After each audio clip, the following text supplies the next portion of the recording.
Logan Paul is now selling his Illustrator card, which is the most expensive Pokemon card ever sold. That's going to be auctioned off next year in February. And we kind of also had this other headline, which I don't know if you guys caught this one, but Millennium Print Group, who is the group that is owned by the Pokemon Company, is in the process to open a massive new production facility in North Carolina. It's reportedly the largest U.S. manufacturing lease of 2025, and it's going to be able to grant them the ability to meet printing demands. And I guess I kind of wanted to square it back to this news story here, this news story here, and the Cheetos, and just basically have this segment be kind of 2025. This was the year of Pokemon.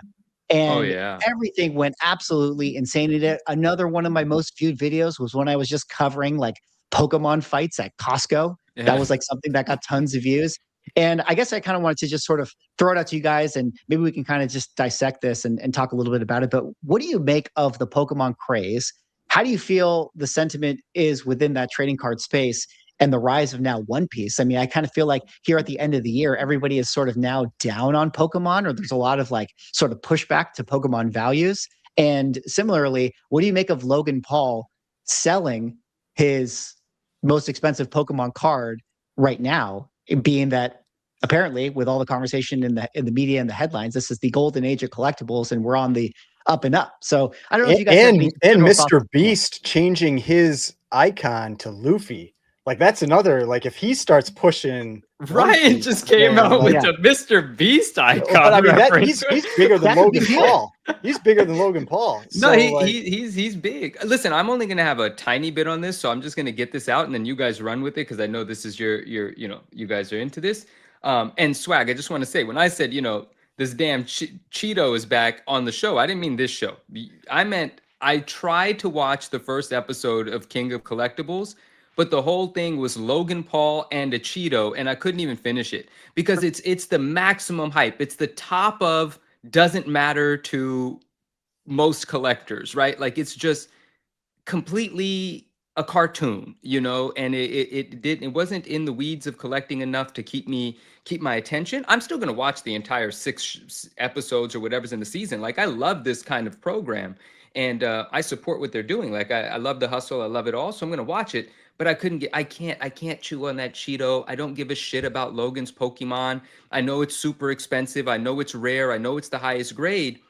But it's like I want a more sophisticated collecting conversation, right? When Logan sits there and says, when an interviewer that doesn't know squat about that card says to Logan, well, what's so significant about this? It's really rare. I actually really enjoyed him sharing the story. Like, I didn't know this. Like that trainer, that Pikachu trainer, correct me if I'm saying anything incorrectly. Again, I don't know anything about it, that there were only 39 of them and they were given out to people that were part of like a tournament. Like that's really cool. So it's scarce in its own.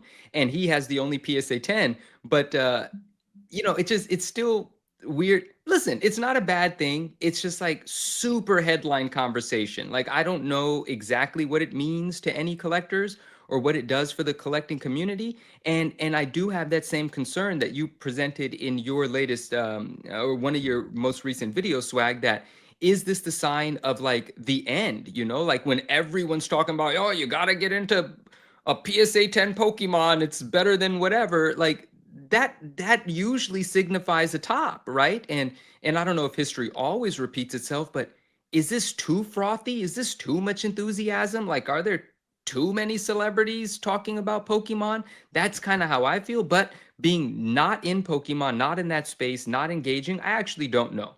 So it's just like a bird's eye view of it. It's like it's all kind of cringy, and I couldn't finish that episode because it was Cheetos and Logan Paul, but I will finish that episode, and that's all. That's my little negative rant on it or whatever. Shout out Ken, shout out the show. I look forward to watching the rest of it.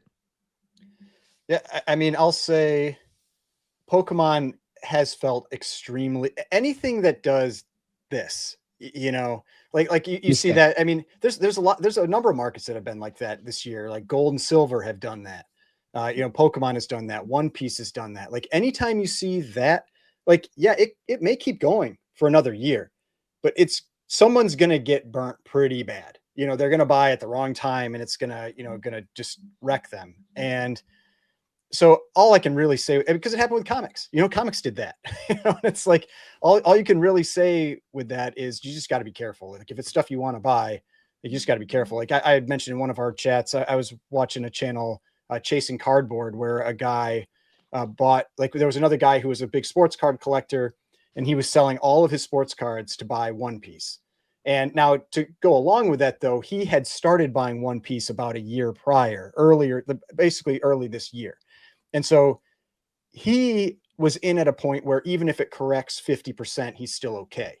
Like he was buying cards for $650 that are now going for 10 or 12,000. And so he's like, if it corrects to 6,000 or 4,000, I'm still fine. I don't care. But if you're buying One Piece cards right now for 10 or 12,000, you may be be ready to take a loss. You may do fine. Who knows? But you may also just get destroyed within a year or two. And so that kind of just my point there. Anytime I see that, I try to stay away from that. It's frightening. I agree with you. I agree with you. That's usually wise, right? But if you have it to sell into that. Don't buy into that. Well, that's what people have a hard time with. Like they're afraid to sell because they want to catch the top. No. And I was watching. Yeah. Like I was watching Alpha Investments recently, and he was talking about that. He's like, he's just talking about catching the top or the bottom. He's like, you don't have to. You just have to get your margin. You just have to like make so many people have a hard time getting that. Nobody ever went broke taking a profit. Yeah, exactly, absolutely. Right. And that's just the human psychology. People always do the opposite of what they should, right? Because they're reacting to the masses. They're reacting to the sentiment. But the mass sentiment in a market, you could usually do the opposite. If everyone's like super enthusiastic, well, that means it's liquid. Get your money. And if everyone's super scared, they're going to sell price is going to go down. You should probably do some buying because you're getting a discount, right? Because everyone's getting shaken loose. In any case, one of the interesting things that I just remembered about the show, which is more fascinating for me to pay attention to, not that we don't all know that a Cheeto's a fucking Cheeto, but what was so interesting about it is that, when they were doing their skit around the Cheeto, the staff was basically, and I forget the young lady's name. She's super cool. I forget her name that works on the team there. And she was like, wait, Ken's approving this? Ken's going to let you sell this stupid Cheeto? And that's how they're talking about it for the sake of entertainment. And then the story became, the guy responds, the guy that was showing the lady the Cheeto says, dude, if I can get the right reel made out of this, if I could market it the right way, it's stupid enough to go viral and that will lead to money. That sums it all up. You guys are buying bullshit for the headline. You want to be the headline, so you're willing to spend 80K. But if you're rich enough to spend 80K so you could have the gag gift, well, then that's fucking fine. But to think that that's indicative of values in the market or that we should all be looking in Cheeto bags to hit the lottery, that's fucking stupid. And they actually know that, and they speak about it in that way on the show as well. So that I am not going to sit here and badmouth Cheetos. All right. Yeah. How dare they're not even red anymore. That red color got banned, I think. That bullshit chemical. How dare you say that? Yeah, and it's funny because Derek beat me in the chat where he was talking about the banana taped to the wall. But it's like, sometimes the meme is the thing that you're buying, which is, of course, the case with the Cheeto. And that's kind of just the collectible world, which I think is interesting. And, I said it in my video where it's like, I just feel like social media is the perfect vehicle for collectibles, which maybe this is cope, but like at the same time, maybe this is why we're not at the end. Like maybe we truly are at the beginning because like this is just so crazy, like with all the hype and, whether you're posting your wins or your L's, like people love this stuff and they just eat it up. But Rob, let me throw it to you because you got the TCG second channel where, you talk about Pokemon cards and things like that. But what do you make about the year of Pokemon and what's kind of been like the culture around it? How do sports card people feel about Pokemon, or do you just have general thoughts on what we've discussed? I mean, I love Pokemon. It's probably going to buy me an AF-15 next year. So you just got a Charizard this year, didn't you? Yeah, at the very beginning of the year, I bought that. It was one of my first purchases of 2025. It's actually sitting on my desk. It was on my desk from the thing, just a PSA 6. Well, I actually want to talk about that Guilt Nomad. So sports card people are annoyed at Pokemon because it's turned sports card shows in the 50% TCG, 50% sports card shows. So before you would go to like 100 table show and it would be like 95 sports card tables and 5 like TCG tables. And now in some cases it's like 60-40 to the TCG side of things. And we're also starting to see a rise of TCG only shows now, at least in my area. There's a couple promoters that do 100 to 200 table only TCG shows, and they are packed, way busier than some of the sports card shows even. So the sports card people are generally annoyed. It's also backed up PSA, to go back to the previous conversation. PSA is slammed with TCG, which the sports card people are annoyed about because it's raised their prices, slowed their turnaround times down because of all the Pokemon going into grading and kind of clogging up that process. But it does feel like, late in 2025, that market has slowed, but it was due to slow anyways. And it feels like it's already leveled back off again. I was looking at my own sealed stuff because I have quite a bit of sealed Pokemon still.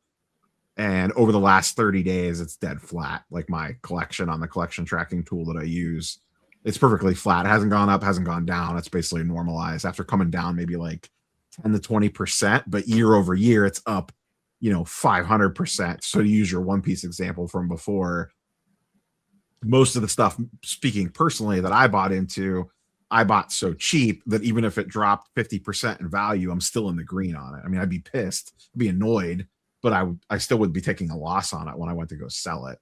You're but waiting to if sell? you bought in like, I think the market peaked in like late August, into September, maybe into October, I think was the highs of the market. And then it cooled off like October, November. And then it feels like December is kind of flattened out again on a lot of stuff. Why'd you say it's going to buy you an AF-15 next year? You haven't sold yet? You're not I selling started yet? selling some stuff.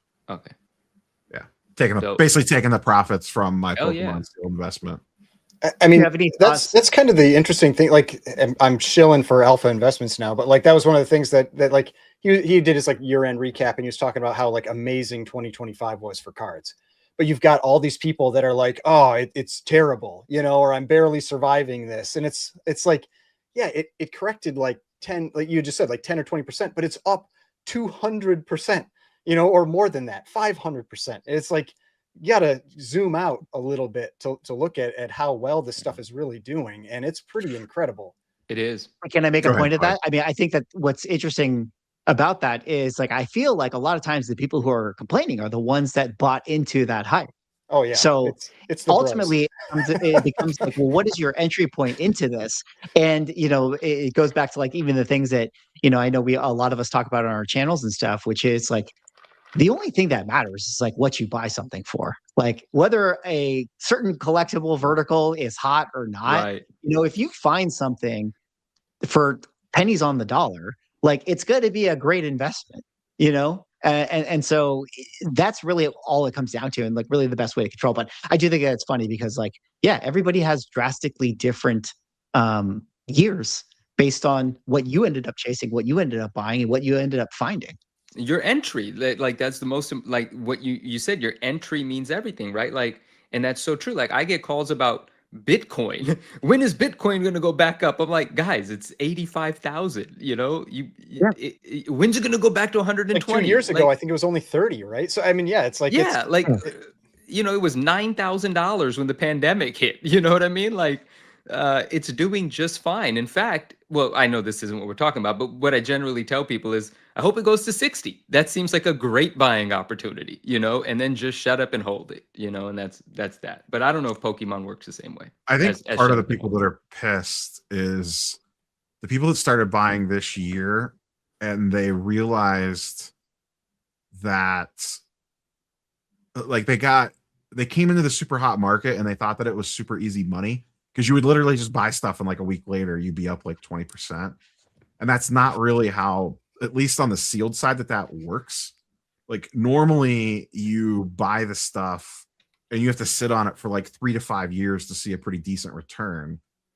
And that wasn't the case the last year. So I think a lot of people were buying in and like, they're like, oh, why hasn't this doubled? Or, oh my God, it went down slightly, when that's actually the way that sealed investing / hoarding / gambling, whatever you want to call it, typically works. Like you buy it, like a lot of the stuff that I bought 3-4 years ago sat next to flat or was up like 1%, or I was down slightly on for like an entire year before it started slowly creeping up, and then everything got juiced in the last year.